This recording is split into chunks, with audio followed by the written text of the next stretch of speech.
Assalamualaikum warahmatullahi wabarakatuh. Dengan Ibu Ami Siti Maimunah ya. Untuk pertemuan pertama kita yaitu bab 1 induksi matematika.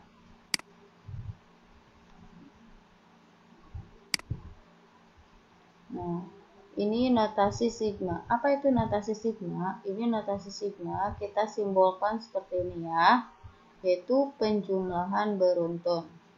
Adapun bentuk umumnya yaitu U1 tambah U2 tambah U3 tambah sampai UN, maka kita notasikan sebagai sigma I sama dengan 1 sampai N UI, di mana I sama dengan 1 itu disebut batas bawah dan N itu batas atas. Nah, di sini ada deret aritmatika yaitu sigma I sama dengan 1 sampai N. Ini A plus N-1 kali B. A-nya itu suku pertama, N-nya itu banyaknya suku, dan B-nya itu beda atau selisih ya. Itu biasanya U2 dikurangi U1. Jadi U setelahnya dikurangi U sebelumnya.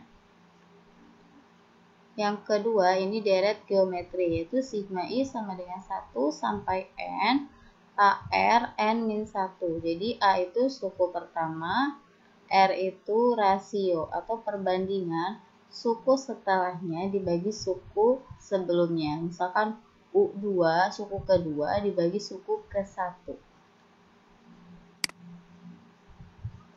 Nah, ini sifat-sifat notasi sigma ya.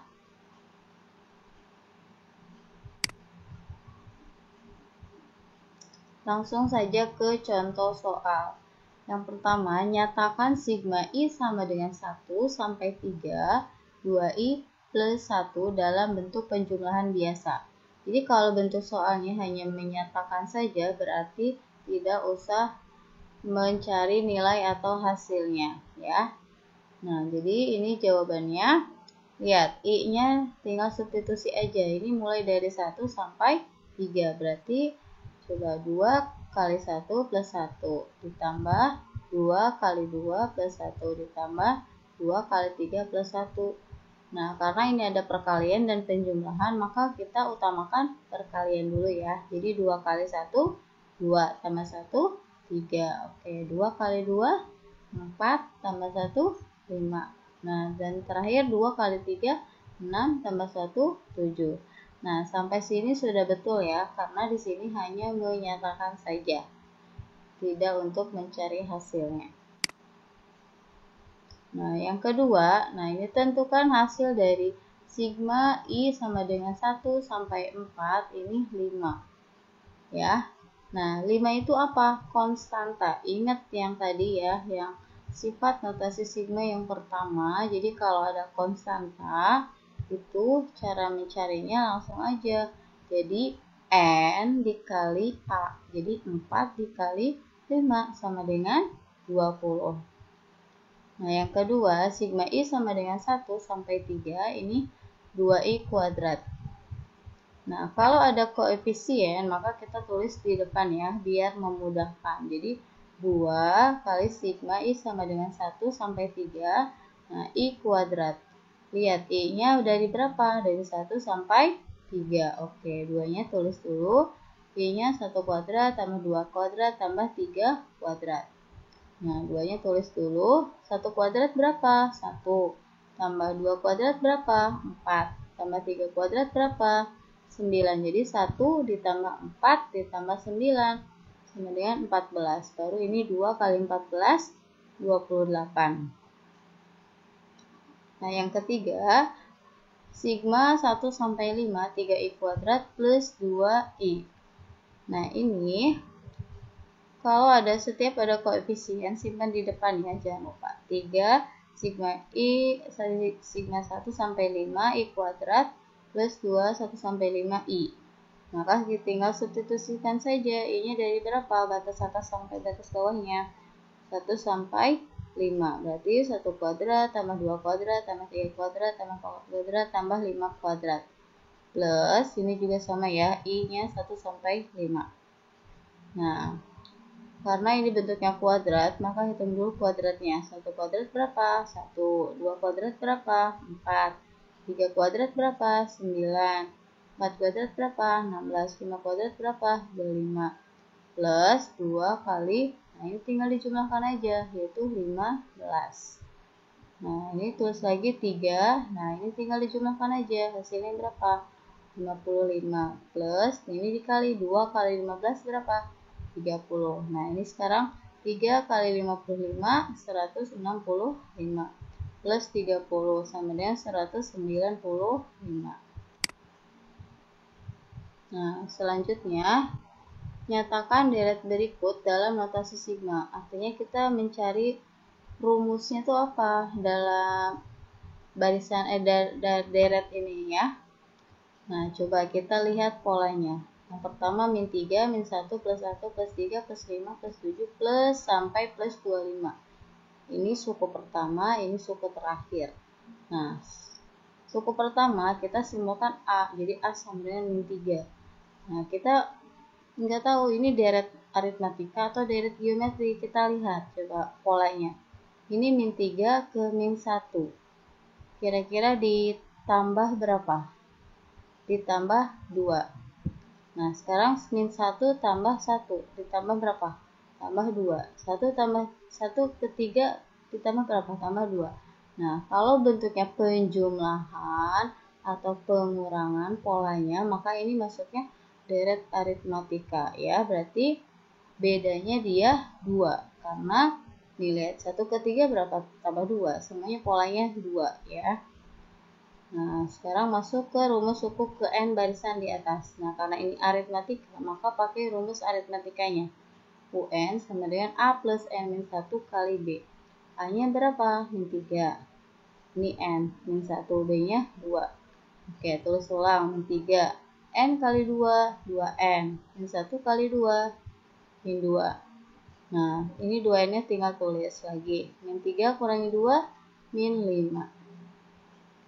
Nah, sekarang kan dalam notasi sigma butuh batas atasnya ya, atau suku ke N ya. Atau N ya. Banyaknya suku N pada barisan tersebut yaitu, nah lihat ini suku terakhirnya kan 25. Ini sama dengan rumusnya kan udah ada 2N min 5. Berarti untuk menghilangkan min 5 gimana? Kedua ruas ditambah 5. Kan min 5 tambah 5, 0. Atau lebih gampangnya pindah ruas, tapi sebenarnya itu tidak ada istilah pindah ruas ya. Jadi yang betul itu kedua ruas ditambah 5. Oke, berarti 25 tambah 5, 2N min 5 tambah 5. Min 5 tambah 5 berapa? 0. Jadi nggak ibu tulis ya, tinggal 2N. Jadi 25 tambah 5, 30. Ini 2N. Nah, berarti untuk mencari N-nya gimana? 30 dibagi 2. Oke, jadi N-nya sama dengan 15. Nah, baru kita tuliskan notasi sigmanya. Jadi sigma I sama dengan 1 sampai 15. Nah, rumusnya apa ini? 2N min 5. Nah, selanjutnya ini 2 tambah 4 tambah 8 tambah 16 tambah 32 tambah 64. Kita cari rumusnya seperti apa? Nah, lihat. Suku pertamanya berapa? 2. Nah, lihat ini aritmatika atau geometri. Maka lihat, coba. 2 ke 4. Kira-kira di apa? Ditambah, dijumlah, ditambah, dikurang, atau dikali, dibagi. Nah, kalau sistemnya perkalian atau pembagian, dia masuknya ke rasio. Lihat. 2 ke 4 dikali 2. 4 ke 8 dikali 2. Nah, berarti rasionya sama dengan 2. Atau untuk mencari rasio itu kan suku setelahnya dibagi suku sebelumnya. Misalkan 4 dibagi 2, yaitu 2. Nah, maka rumusnya UN sama dengan AR pangkat N-1. A-nya itu 2, R-nya itu 2N-1. Nah, ini kenapa 2 pangkat 1? Ini untuk menyelesaikan 2 pangkat N-nya. 2 itu sebenarnya kan 2 pangkat 1, hanya saja pangkat 1 nggak pernah dituliskan ya. Nah, ini 2N min 1. Ingat dalam eksponen, kalau perpangkatan itu bentuknya pengurangan, maka dia menjadi pembagian. Jadi 2 pangkat N min 1, jadi dirubah 2 pangkat N per 2 pangkat 1 ya. Nah, 2 pangkat 1 dibagi 2 pangkat 1. 1. Berarti 1 kali 2N, 2N. Nah, udah ketemu nih rumusnya. Baru kita mencari banyaknya sukunya. Jadi 64 itu suku ke berapa? Atau N-nya tuh berapa? Berarti 64 sama dengan 2 pangkat N. Nah, karena rumusnya 2 pangkat N artinya 2 pangkat berapa sih yang hasilnya 64? Yaitu 2 pangkat 6. Jadi N-nya sama dengan 6. Jadi sehingga notasi sigmanya I sama dengan 1 sampai 6, 2 pangkat N. Ya. Oke, alhamdulillah ya, cukup sekian. Kalau misalkan ada yang masih belum paham, boleh langsung tanyakan ke Ibu ya. Assalamualaikum warahmatullahi wabarakatuh.